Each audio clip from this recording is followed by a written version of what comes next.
अल शिफा के सभी आईसीयू मरीजों की मौत की खबर सामने आ रही है। 24 घंटे में 22 मरीजों की मौत हुई है अल शिफा अस्पताल में। अल शिफा में जारी है इजरायली डिफेंस फोर्स का ऑपरेशन। सभी आईसीयू मरीजों की मौत की खबर सामने आई है। ये इस वक्त की बड़ी खबर, 24 घंटे में 22 मरीजों की मौत हुई है। लेकिन इस बीच युद्ध में क्या हो रहा है? इजराइल ने घोषणा कर दी है कि उत्तरी गाजा में हमास के ज्यादातर ठिकाने नष्ट किए जा चुके हैं, लड़ाके मारे जा चुके हैं और अब युद्ध का अगला चरण शुरू हो चुका है। अगले चरण का मतलब है दक्षिण गाजा में इजराइल की स्पेशल फोर्सेस का ऑपरेशन। युद्ध का अगला चरण सबसे ज्यादा विनाशक होने वाला है और इस चरण में इजराइल के निशाने पर हमास की टॉप लीडरशिप है। हमास की टॉप लीडरशिप को खत्म करने के लिए इजराइल ने 2 प्लान तैयार किए हैं। इस प्लान को नाम दिया गया है ऑपरेशन डेविड स्टार। देखिए दक्षिणी गाजा में इजराइल के ऑपरेशन की वर्ल्ड एक्सक्लूसिव डिटेल।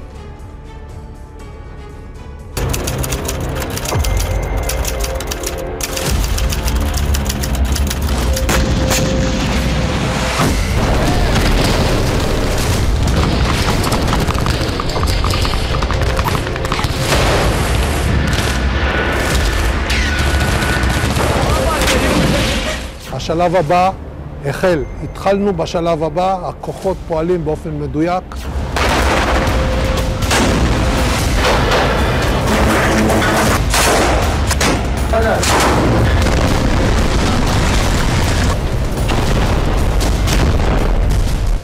उत्तरी गाजा में रण का अंतिम चरण, दक्षिणी गाजा में ऑपरेशन आरंभ। दक्षिणी गाजा पर आईडीएफ प्रहार, हमास लंबे युद्ध को तैयार।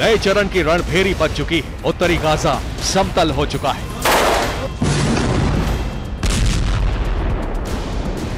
मलबे के पहाड़ पर चढ़कर इजरायली सेना ने विजय घोष कर दिया है।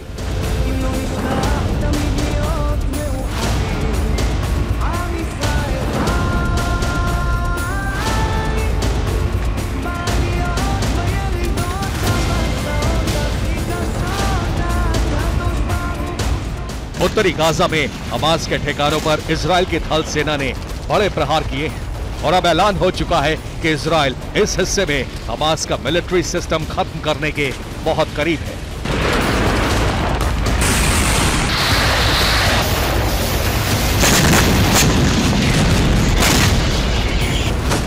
נשלים את זה, יש לנו השלמות לעשות, אבל מתקרבים לזה יפה. צה"ל הולך להמשיך את המהלכים ברצועת עזה, וככל שזה תלוי בנו, עוד אזור ועוד אזור, והולך להרוג את המפקדים ולהרוג את הפעילים ולהשמיד את התשתיות.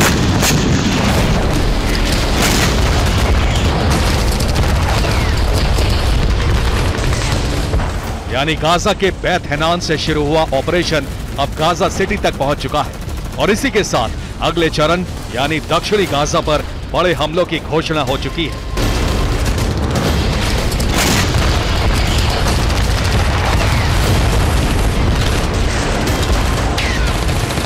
ביממה האחרונה השלמנו את הכיבוש והטיהור של כל החלק המערבי של העיר עזה. השלב הבא החל.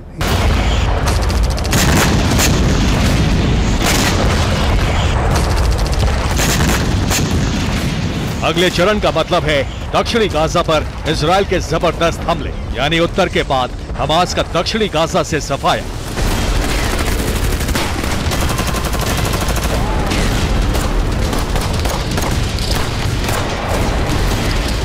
दक्षिणी गाजा में इजराइल की सेना ने हमास के ठिकानों को टारगेट करना शुरू कर दिया है।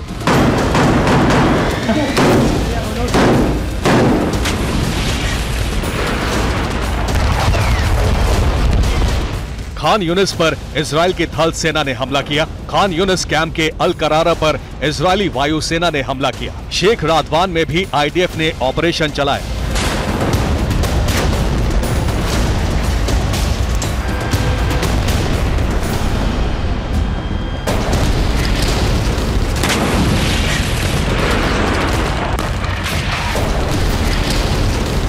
दक्षिणी गाजा ऑपरेशन की कमांड खुद इजरायली सेना प्रमुख ने अपने हाथ में ली है।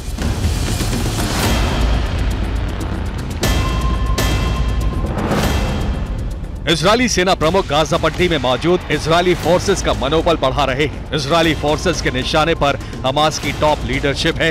16 नवंबर को इजरायली सेना ने हमास प्रमुख इस्माइल हानिया का घर विस्फोट से उड़ा दिया।